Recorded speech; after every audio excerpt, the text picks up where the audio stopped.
Si Maria Clara ay laging umiiyak at hindi inaalintana ang ginagawang pag-aliw ng kanyang tiya at ni Andeng.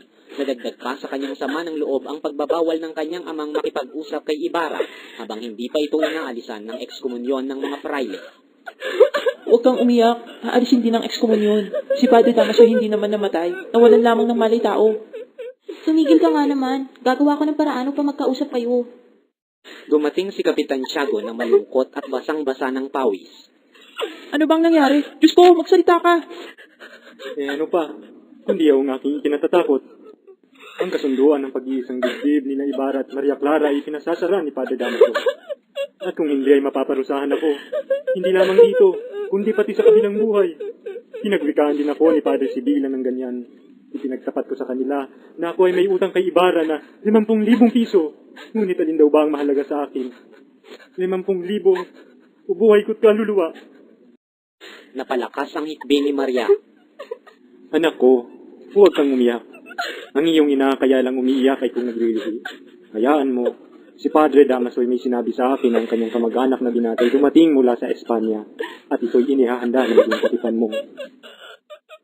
Magkukukol ka sa kanya ng ibang katipan? Akala mo ba'y magagawa ng anak mo iyan na para lamang nagpalit ng damit? Ganyan din ang nasa loob ko. Mayaman si Crisostomo Ibarra samantalang ang mga Kastila nagpapakasal lamang sa ating mga Pilipino dahil sa salapi. Ngunit wala akong magagawa. Ako'y kanilang titikisin at binantaan pa nila ako ng isa pang ekskomunyon. Nagulo ang buong bayan nang dumating ang Kapitan General ng Kapuluan. Si Maria Clara, na di nababahala sa kaguluhang ito, ay tumakbo na lamang sa kanyang silid at doon ay nagtago. Kanyang ibinaing ang kasawian sa kamahal-mahalang Birheng Maria. Ina! Nagtungo si Tia Isabel sa silid ni Maria Clara sapagkat ang Kapitan General ay nagpasabing ibig siyang makausap. Ipakisabi na lang po ninyong ako'y may sakit. Marahil ay patutugtugin ako ng piano at paaawitin pa. Nakapangako ng iyong ama. Ibig mo ba siyang mapahiya? Dahan-dahang tumayo si Maria Clara. Ipinahayag ng Kapitan General sa kanyang kagawad na ibig niyang makausap ang binatang lubhang nakatawag ng kanyang pansin. Ipinahanap ko na po, kamahalan. Ngunit may isang binatang taga Maynilang mapilit sa paghingi ng pahintulot na kayo'y makausap. Kayo raw ay laging may panahon upang mapaira ng katarungan. Tila po ang binatang ito ay ang nakaaway ni Padre Damaso dahil sa sermon. At mayroon pang isa? Baka ibig ng kurang yan na magulo ang lalawigan. O baka naman iniisip niyang siya ang makapangyarihan dito. Papasukin mo ang binata. Sa labas ng bulwagan ay may ilang Kastila, mga militar, mga taong may matataas na katungkulan sa bayan, mga praile, maliban kay Padre Damaso na naghihintay upang sila'y makapagbigay galang sa Kapitan General. Unang pumasok si Padre Sibila na sinundan ni Padre Salvi, Padre Martin at iba pang mga praile. Sino po sa kanila si Padre Damaso? Hindi po namin kasama si Padre Damaso. Ang inyo pong lingkod ay may sakit. Dahan-dahang pumasok si Kapitan Tiago na akay ang nahihintakutang si Maria Clara, ngunit mayumi at magalang na yumukod. Maswerte ang mga magulang ninyo, Binibini. Madalas kayong mahuri sa akin ang inyong mga tagahanga. Kaya hinangad kong kayo'y makausap at tuloy mapasalamatan ang inyong katangi-tanging ginawa kanina. Umabot na sa akin ang lahat. Kaya pagsulat ko sa hari ay hihilingin kong kayo'y pasalamatan at handugan ng isang nararapat na pabuyan. Ngunit Ginoo, Binibini, tarangalan kong kayo'y makaliig pang muli bago iwan ang bayan ito. Tayo'y marami pang bagay na pag-uusapan. Ginoong Alkalde, pakisabayan ninyo ako sa pamamasyal pagkatapos mong makausap ng sarilinan si Ibarra. Ipinababatid po namin sa inyong kamahalan na si Ginoong Ibarra ay isang ekskomulgado. Ang mga praile isa-isang nagpaalam na may sama ng loob sapagkat dahil lamang sa kasalanan ng isang Pransiskano'y naging malamig ang pagtanggap sa kanila ng general.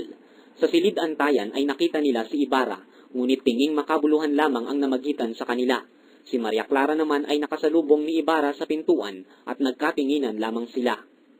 Ginoo, itinuturing ko pong isang malaking utang na loob ang ganitong uri ng pagtanggap sa akin ng isang sugo ng hari ng Espanya. Tungkol sa di ninyo pagkakaunawaan ni Padre Damaso ay huwag kayong mabahala ni magtanim sapagkat hindi kayo maaano hanggat ako ang nagmamahala rito sa Pilipinas. Ang inyong ekskomunyo'y makikialaman ko sa asobispo, ngunit kailangan din tayo ay makibagay sapagkat ang kalagayan natin dito ay naiiba sa Europa o sa Espanya. Ginoo, ang tangi kong pangarap ay makitang maligaya ang aking bayan, kaligayahang utang sa Espanya at sa pagsisikap ng aking mga kababayan. Ang pamahalaan ko ang tanging makapagbibigay nito sa pagkakaroon ng tamang pagbabago ng pamamalakad. Kung namasdan sana ninyo ang may hirap na buhay sa aming nayon, sana'y natuklasan ninyo ang mga wagas na puso't kilos na walang halong paimbabaw. Ang Kapitan General ay tumindig, tila nababahala sa kanyang narinig at nagparuot pa rito sa bulwagan. Ginoong Ibarra, ang inyong karunungan at talino ay hindi napabagay sa lupaing ito. Kayo'y sumama sa akin sa Europa. Ang inyo pong kagandahang loob ay hindi ko malilimot habang ako'y nabubuhay. Kaya lamang ay hinihingi po ng pagkakataong ako'y manirahan sa kinabuhayan ng aking mga magulang. Marahang lumayo si Ibarra matapos makapagbigay galang. Tinawag ng general ang kagawad at sinabing siya'y nasisiyahan sa mga nangyayari. Ipinatawag niya ang alkalde sa utusan. Ginoong Alkalde, inihahabilin ko sa inyong pangalagaan mabuti ang kapakanan ni Ginoong Ibarra. Panghuwag na siyang gambalain ni Numan at bigyan ng kaluwagan ng lahat ng kanyang mabuting kawain. Pagbigay alam din sa Alperes ang bagay na ito. Dali-daling hinanap ni Ibarra ang kasintahan. Lumapit siya sa silid na pinagmumulan ng masasayang tinig na nag-uusap. Pumatok siya sa pinto at isang tinig ang narinig niyang pinaglago sa susian ng pinto. Tinig ito ni Sinang na nagsasabing magtungo si Ibarra sa dulaan ng gabing yaon at isulat na lamang ang gustong paratingin kay Maria Clara. Kinagabihan ay inilabas sa simbahan ang maringal na prosesyon sa saliw ng nakatutulig na paputok at umaalingaw-ngaw na dupikal ng mga kampana. Sa lansangan, abalang-abalang nagpapatabi ang mga gwardya sibil na nangunguna sa pulutong ng Kapitan General na kasama ang mga kagawad, si Kapitan Tiago, ang alkalde, ang Alperes at si Ibarra. Ang kapitan sa bayan ay nagpatayo ng isang kubol sa harapan ng kanyang bahay upang doon bigkasin ang isang lowa o papuri sa Santong Pintakasi. Ang maringal na prosesyon ay pinangungunahan ng seryales na pilak na dala ng 3 sakristang may guwantes, ng mga batang nag-aaral na kasama ng kanilang guro, at pagkatapos ay ang iba pang mga batang may dalang parol na nakasabit sa dulo ng kawayan. Ang mga alguasil at mga tininti ay paruot pa rito sa mga hanay ng mga nag-iilaw upang pag-ingatang di maputol at maitulak ang tao, at upang masunod ito'y ginagamit ang kanilang mga baras na ang palong ibinibigay ng sapat na lakas ay may taglay na kaluwalhatian at karangalan. Ginoong Alkalde, ang pamamalo po bang iyon ay parusa sa mga may kasalanan o ginagawa lamang sa hangad na makapamalo? Makatwiran ang inyong tanong, ang inuugaling niya ay makahayop at magiging punahin ng mga taga-ibang lupain. Kailangang ipagbawal. Nang ang lahat ng mga santo at santay nagkatipon-tipon na sa harap ng kubol upang handugan ng papuri, isang batang lalaking nagagayakan ng pamigkis, sakbat, may pakpak, nakabota at may sombrerong napapalamutian ang kaagad lumitaw sa harap ng madla. Ang batay bumigkas ng tula sa mga wikang Latin, Tagalog at Kastila. Pagkatapos ng tula ng bata ay ipinagpatuloy ang prosesyon. Nang matapat ito sa bahay ni Kapitan Tiago ay isang magandang tinig ang narinig nilang umawit ng isang malungkot na Ave Maria ni Guno sa saliw ng piano. Kasalukuyang nag-iisip ng malalim si Ibarra nang mapansin ng Kapitan General. Hinihintay kong magkasalo tayo sa pagkain at pag-uusapan natin ang tungkol. Ang gabing yaon, ang senyora ng Alperes ay tila nag-aantok na nakahilig sa silyong malaki. Ni hindi idinungaw ang malaki niyang mukha sa nagdaang prosesyon. Nakita sana ang namimintog na ugat sa kanyang noo, ang maitim at kulay talong niyang labi na laging may nakasupalpal na tabako at kanyang maiinggiting paningin. Ang kagayakan niya ay napakapangit. Ang tanging palamuti ay isang panyong nakatali sa ulo. Ang baroy pranelang bughaw na pang-ibabaw at isang sayang kumupas na naglalarawan sa mga yayat at pipinghita na ikinukuyakoy madalas. Nang umagang yaon, ang paraluman ng Guardia Sibil ay hindi nakapagsimba dahil sa hindi pinayagan ng kanyang asawa. Ikinahihiya nito ang katawa-tawa niyang pananamit, bukod pa sa amoy nitong tulad ng kasuyo ng Guardia Sibil. Ang di pagpayag ng Alperes ay sinamahan pa ng ilang tungayaw, kaya nag-iisip ng malalim ang senyora kung papaano siya makapaghihiganti. Nang matapos ang prosesyon, napakinggan ng mga Guardia Sibil at Doña Consolacion ang malungkot na kundimang nagmumula sa mga labi ni Sisa. Ang awiting iyon ay tila nakapukaw sa katauhan ng nayayamot na si Doña Consolacion at iniutos kaagad sa Guardia Sibil na paakyatin sa bahay si Sisa. Vamos, magkantar. Ikaw! Hindi maunawaan ni Sisa ang utos ng Doña na ikinatuwa naman nito. Upang ipabatid na hindi marunong ng Tagalog ay sinadya niyang pagsasalita ng mali upang sa gayon ay masabing siya'y mula sa Europa. Dahil sa ugaling ito kaya siya madalas na masaktan ng Alperes na nahihirapan sa pagtutumpak ng kanyang pananalita. Tinawag ng senyora ang bantay at inutusang sabihin kay Sisa sa wikang Tagalog na umawit sapagkat hindi ito makaunawa ng Kastila. Naunawaan naman agad ni Sisa ang iniutos ng bantay kaya inawit niya ang Kundiman ng Gabi. Ang awit ay tumalab sa puso't damdamin ng senyora kaya nabigla ito at lumabas ang tunay na kaalaman niya sa Tagalog. Itigil mo at huwag ka na kumanta. Ako'y nalulungkot. Tumigil sa pag-awit si Sisa. Ang bantay ay pamaang na napatingin sa senyora dahil sa marunong pala ito ng Tagalog. Napahiya si Doña Consolacion kaya pinaalis ang bantay at ipininid ang pinto. Matapos mailapat ang pinto ay hinarap si Sisa at nagutos sa wikang Kastila. Baila! Baila! Hindi tuminag si Sisa kaya't muling inulit ng senyora ang utos na sinabayan ng pag-indak at paglundag. Napangiti si Sisa. Ang senyora ay tila nakahalata at tumigil. Kinuhang latigo at sa pamamagitan ng palo sa paay pinasayaw ang baliw. Nag-init ang alpereza kaya dinalasan ang pamamalo hanggang sa nabuwal si Sisa na dumaraing at hinahaplos ang tama ng latigo. Ang donya ay tuwang-tuwa sa kanyang pagmamalupit kaya hindi niya namalayan ang pagdating ng asawa. Anong nangyari sa'yo? Bakit hindi ka man lang nagmagandang gabi? Hindi sumagot ang alperes at sa halip ay tinawag ang bantay. Inutusan itong dalhin ang baliw kay Marta upang mabihisan at magamot. Ipinagbilin ding bigyan ng maraming pagkain at mainam na higaan at binalaan ng bantay na huwag lapastanganin ito sapagkat kinabukas ay dadalhin si Sisa kay Ginoong. Mag-iikasampu na ng gabi nang sinindihan ng mga kwitis na pumailan lang sa langit.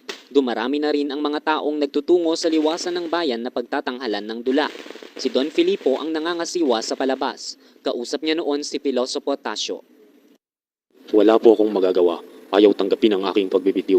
At tinanong pa ako kung hindi ko kayang gampanan ang aking tungkulin. Sinagot ko siyang, ang bawat tungkulin ay may taglay na kapangyarihan. Ngunit ako'y wala.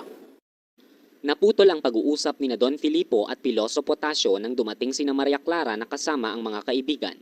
Kasunod nilang dumating ang kura, ilang Kastila at mga may kapangyarihan. Sinimulan ang palabas, ngunit sa halip ng pansin ni Padre Salvi ay nasa entablado ay nakapako ang kanyang paningin kay Maria Clara.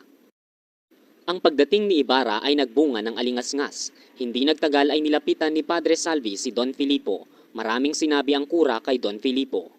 Ikinalulungkot ko po. Malaki ang naiabuloy ni Ginoong Ibarra, kaya karapatan niya ang lumagi rito sapagkat hindi naman ang gugulo.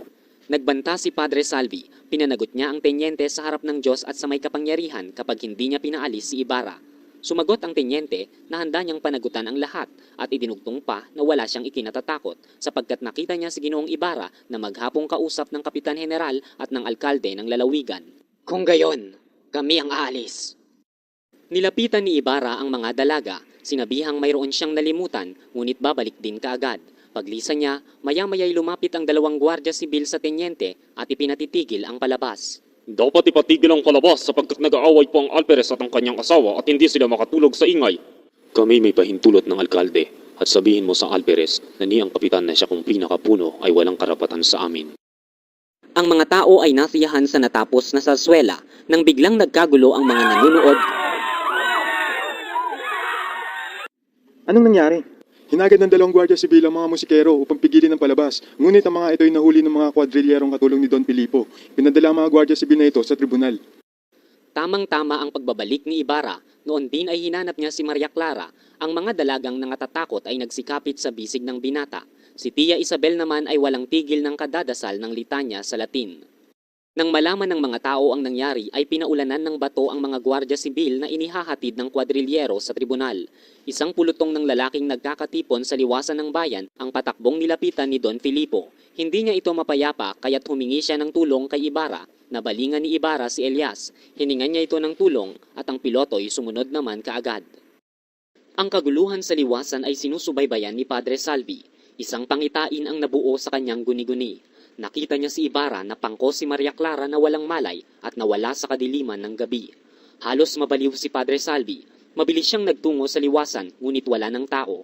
Pagkatapos ay nagtungo naman siya sa tahanan ni Kapitan Tiago. Sa nakapinid na durungawan ay nabanaagan niya ang anino ni na Maria Clara at Tia Isabel na nooy may inilalagay sa tasa.